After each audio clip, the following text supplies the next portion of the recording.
vamos a darle la palabra a también un personaje muy entrañable, un personaje que concreta la esperanza de tener una universidad en esta ciudad después de tantísimos años de abandono del sistema educativo a nivel superior. Me refiero al maestro Manuel Pérez Rocha, quien es ingeniero civil y maestro en hidráulica por la Facultad de Ingeniería de la Universidad Nacional Autónoma de México, quien cursó la especialización en planificación educativa en el Instituto Internacional para el Planeamiento de la Educación de la UNESCO.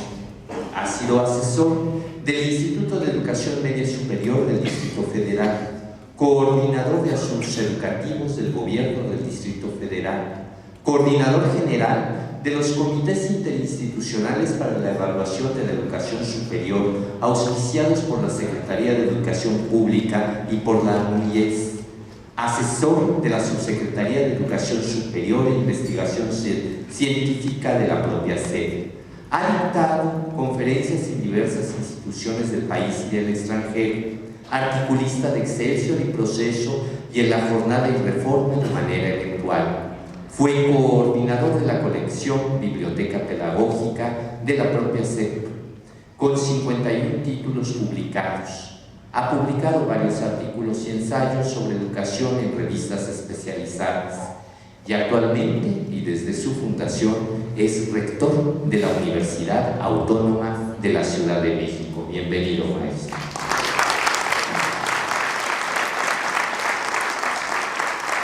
Muchas gracias.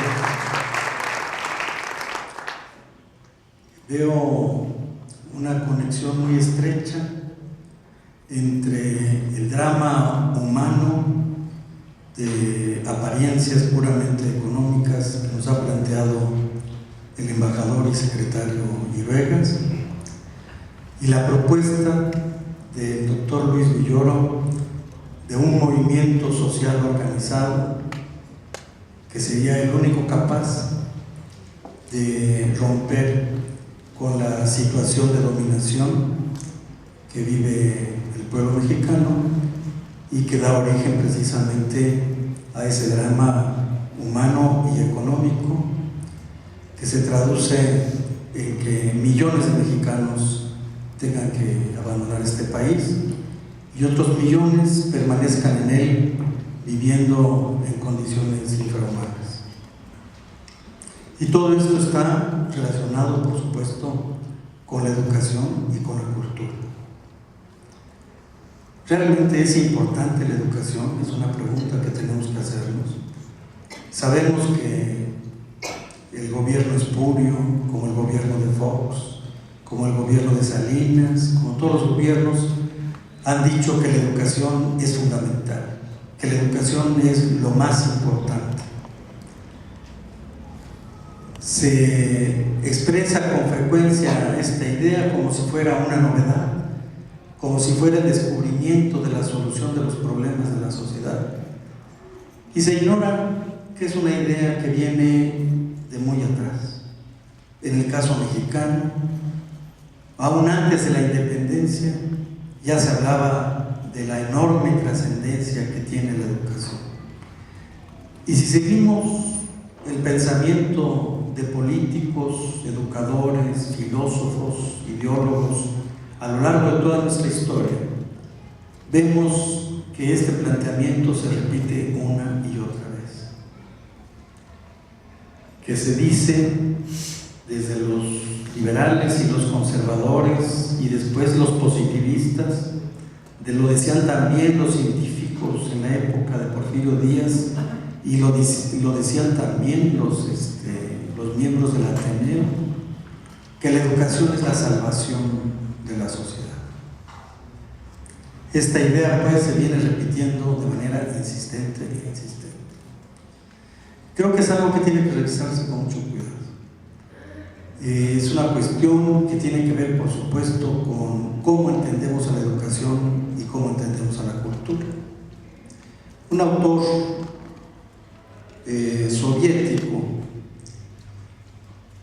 escribía allá por los años 60 Suchodolski se apellida, decía: en todas las ocasiones en que la burguesía se ve forzada a reconocer que las relaciones capitalistas son inadecuadas, intenta demostrar con argumentos educativos que las relaciones, entre otras razones, son inapropiadas porque los hombres no son buenos, y que estas relaciones mejorarán cuando los hombres mejoren. La educación, según este pensamiento, debe convertirse en una garantía de la futura mejora de los hombres. Mejora, dice Suchodolski, que en realidad no puede asegurar en absoluto, porque el mal lo constituyen las relaciones sociales predominantes y no los hombres. Esto es indudable. Sin duda alguna, la educación y la educación que imparten las escuelas aporta beneficios, no lo puede uno negar, y en ocasiones beneficios sumamente importantes. Pero no podemos negar tampoco el que las relaciones sociales, que determinan no solamente las condiciones económicas, sociales y políticas, sino también determinan la cultura y la educación, no dependen de manera alguna efectivamente de lo que puedan hacer las escuelas. En realidad hay incluso posturas totalmente contrarias a esta. Sabemos muy bien, por ejemplo, de Iván Illich, quien sostuvo insistentemente en que la escuela era lo peor que podía haber en la sociedad, que todos los males de la sociedad obedecen a la escuela y que la sociedad cambiaría cuando desaparecieran las escuelas, y proponía la desescolarización de la sociedad. Otro autor, en una postura semejante, era Althusser, quien sostenía que el aparato escolar es el aparato ideológico número 1 del Estado, y que este aparato ideológico desempeñaba y desempeña una función determinante en la consolidación, la preservación, el funcionamiento del sistema capitalista, y que solamente haciendo desaparecer a este aparato ideológico número 1 es como se iba a lograr la superación del sistema capitalista. Desde mi punto de vista, ambas posturas carecen realmente de fundamento, entre otras cosas porque se plantean en un nivel de abstracción que no nos permite entender lo que realmente pasa con la educación. Yo creo que una comprensión más profunda, clara y útil de lo que puede hacer la educación se obtiene de una revisión de lo que la educación ha sido en los procesos históricos. Y en este sentido, la historia de México es una historia maravillosa. Es maravillosa porque ha tenido momentos formidables, estupendos, y es maravillosa también porque nos ilustra lo que puede ser la tragedia de un pueblo cuando no se comprende la importancia de la educación y de la cultura. Seguramente todos ustedes saben que en 1934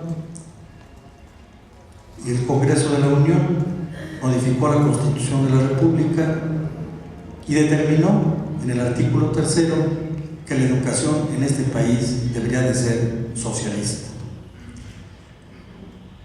Muchos historiadores han afirmado que esta reforma a la educación fue el resultado de una maniobra habilidosa de unos cuantos diputados, pero que era un pegote que no tenía nada que ver con la sociedad mexicana y con la tradición mexicana. Si uno analiza la historia de este país desde otra perspectiva, a mí me parece que la conclusión es muy distinta. La educación socialista consagrada en la Constitución en 1934 fue, desde mi punto de vista, la culminación de un amplio y extenso movimiento social popular por la educación y la cultura. Movimiento social popular por la educación y la cultura que se viene generando por lo menos desde el último cuarto del siglo XIX. Años en los que desde diferentes movimientos sociales e incluso desde diversas posiciones gubernamentales se plantean ideas sobre la educación y la cultura con un profundo sentido social y popular, incluso en muchos casos explícitamente con un sentido revolucionario. Estos ideales de cultura y de educación popular vienen acrecentándose durante los últimos años del siglo XIX y lo mismo ocurre en las primeras décadas del siglo XX.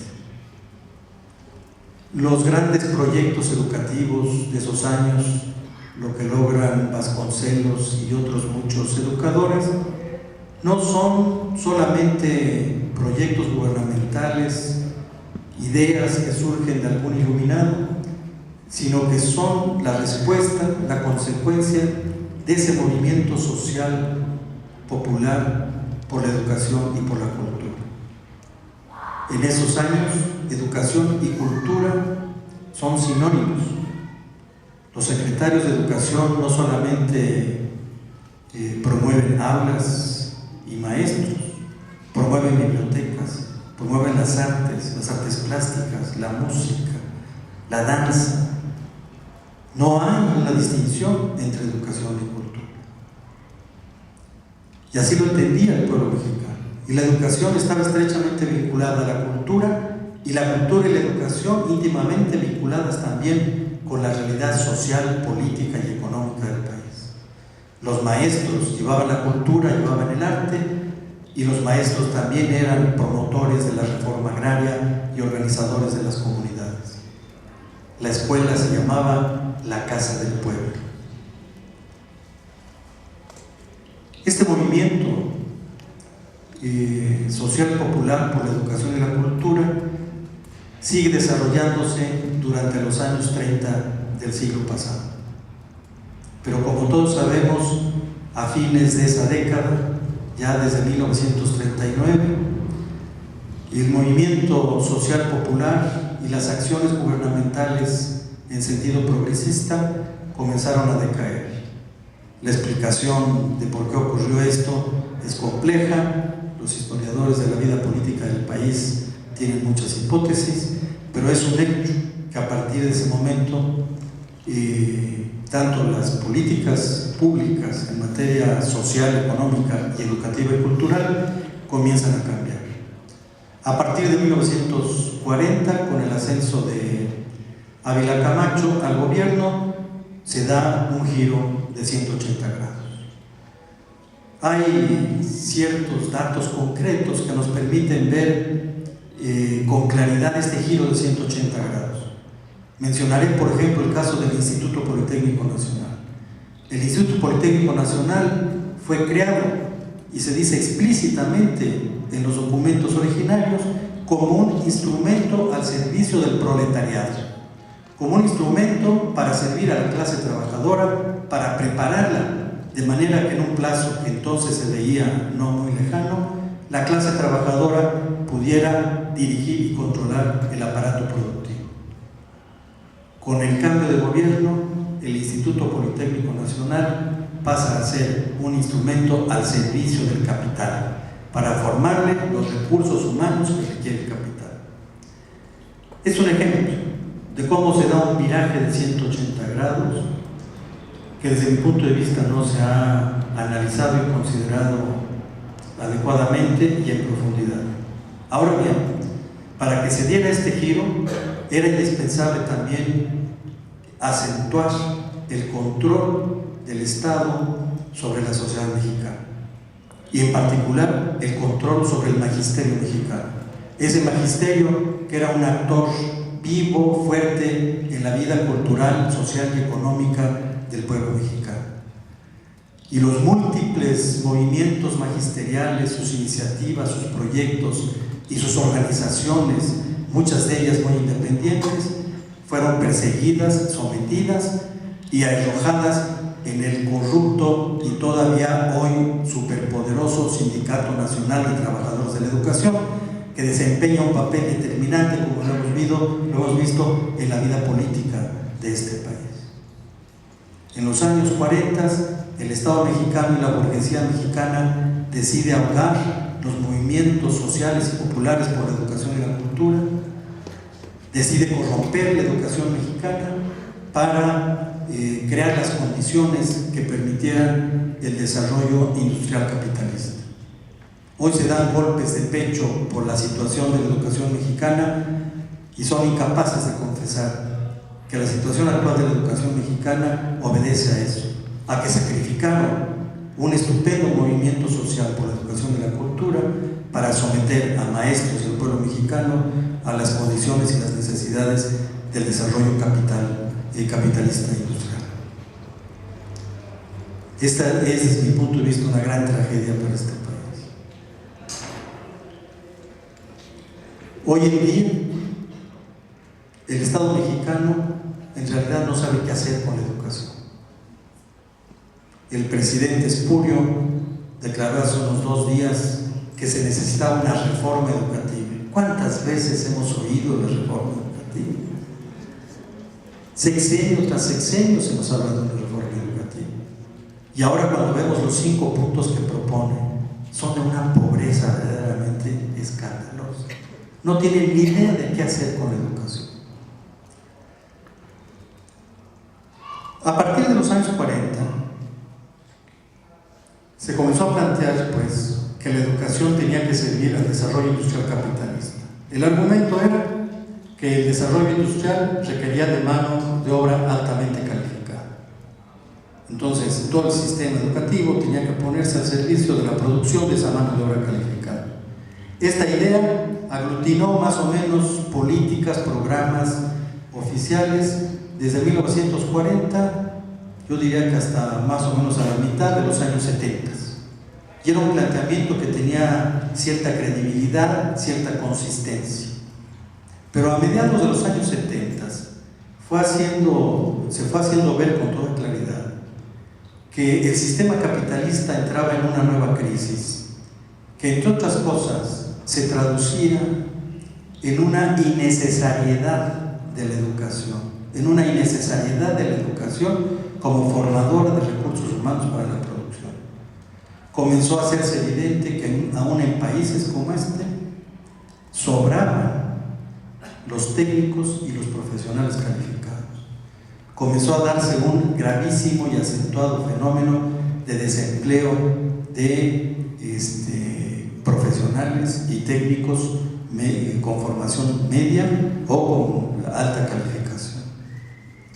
Y es a partir de entonces que el sistema ya no sabe qué hacer con la educación, y desde mi punto de vista lo único que hacen es estar dando palos de ciego. Ese planteamiento que surgió desde 1940 se sustentaba en una idea profundamente errónea, en la idea de que la incorporación de la ciencia y la tecnología a la producción se iba a traducir en crecientes necesidades de mano de obra cada vez más calificada. Y esto es absolutamente falso. En los años 60 hubo un libro muy famoso y muy influyente en estas cuestiones, que fue un libro que se llamó La civilización en la encrucijada, elaborado por la Academia de Ciencias Checoslovaca.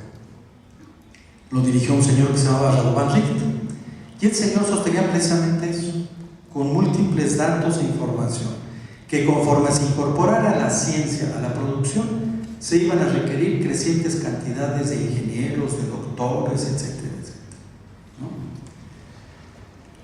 Más o menos al mismo tiempo, un autor norteamericano, Harry Braverman, con una serie de estudios sobre la evolución del trabajo en los Estados Unidos, llegó a la conclusión contraria. Llegó a la conclusión de que el capitalismo introduce la ciencia en la producción de manera tal que se da una extrema polarización de la calificación del trabajo. Por un lado, efectivamente, se requieren núcleos de gente altísimamente calificada, pero proporcionalmente muy reducido, y del otro lado, a las grandes masas de trabajadores, se les condena cada vez más al trabajo fraccionado, repetitivo y subordinado. Me parece que toda la experiencia que hemos tenido durante estos años da la razón a Harry Braverman y hace ver lo absurdo de los planteamientos que hacía Braverman y sus colegas en los años 60. Entre otras cosas, los estudios de Rita se apoyaban en pues análisis verdaderamente de una superficialidad escandalosa, ¿no? Por ejemplo, planteaba, y todavía se planteaba hasta recientemente en algunas estadísticas, que es trabajador científico, por ejemplo, todo aquel que trabaja con una computadora. Entonces, todo el que trabaja con computadora pues es un trabajador científico. Bueno, nosotros sabemos perfectamente bien hoy que las empleadas de los supermercados que trabajan con una computadora pueden ser totalmente analfabetas, porque ya ni siquiera tienen que teclear el precio del producto, ¿no? Pasan el código de barras y se acabó.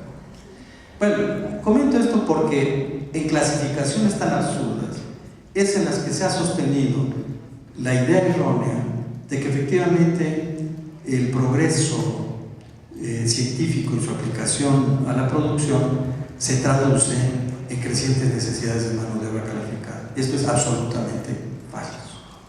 Realmente, en el sistema capitalista contemporáneo, la educación es cada vez más innecesaria, es cada vez más estorbosa. Si la educación mexicana está en las condiciones en que está, es porque no solamente no le es necesaria a las clases dominantes, sino porque le es estorbosa a las clases dominantes. Pero la educación, por supuesto que es importante, pero si la entendemos de otra manera. Si entendemos a la educación no como la capacitación especializada para un empleo, para un trabajo que se vuelve obsoleto rápidamente, pero si entendemos a la educación como cultura, como desarrollo cultural, por supuesto que es de una enorme importancia, es trascendental. Y esto me parece que es muy importante entenderlo. Ustedes saben que hace unos cuantos meses se dio un debate acerca de si en el gobierno del Distrito Federal debería de haber Secretaría de Cultura y Secretaría de Educación, o si debería ser una sola Secretaría de Educación y Cultura. A mí el cuestionamiento me parecía verdaderamente escandaloso, pero fueron escandalosas incluso algunas de las argumentaciones que se dieron para oponerse a que se fundiera la educación y cultura. Un distinguidísimo escritor a quien aprecio y respeto mucho, pero de todas maneras en este asunto desbarró, planteó que no podía unirse educación y cultura en una misma secretaría, dijo, porque la cultura es el espacio de la libertad y la creatividad, y la educación es el espacio de lo obligatorio y lo aburrido. Por supuesto que si aceptamos que la educación es el espacio de lo obligatorio y lo aburrido, pues no tiene nada que ver educación y cultura. Pero esta es la gran tragedia, que efectivamente la destrucción de la educación mexicana, al someterla a los intereses de las clases dominantes, la convirtieron en el espacio de lo obligatorio y lo aburrido. El gran reto, desde mi punto de vista, es transformar la educación y convertirla nuevamente en el espacio del desarrollo cultural. De esta manera, creo yo, que será posible efectivamente hacer de la educación una función que contribuya a la liberación del pueblo mexicano. Pero nuevamente, una transformación así de la educación no va a venir de arriba, no va a ser iniciativa de los poderosos. Una transformación así de la educación solo podrá ser resultado de un movimiento social organizado como el que me parece que de manera muy lúcida nos propone el doctor Luis Villoro. Muchas gracias.